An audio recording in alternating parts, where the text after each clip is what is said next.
бір мобилографтар ұқсап бір видео түсіріп қояйық осылай.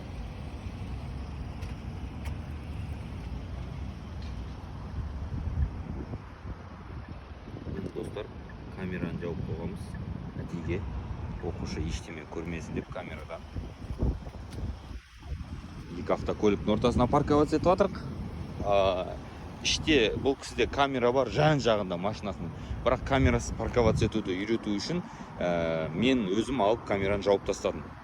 Екі боковой зеркалмен жұмыс істеп үйренсін деген ниет қой біздікі. Құдай қаласа, екі боковой зеркалмен жақсы жұмыс істеп үйреніп алса, любой парковканы жақсы қоятын болады, алла қаласа. 3-4 рет көрсеттік, енді міне өзі қойып жатыр. Біреу машинасын оталдаса қарап қояды, молодец. Так, мінекей достар, әдемі қойды деп ойлаймын. Сол, сіздерден жақсы комментарий болсын.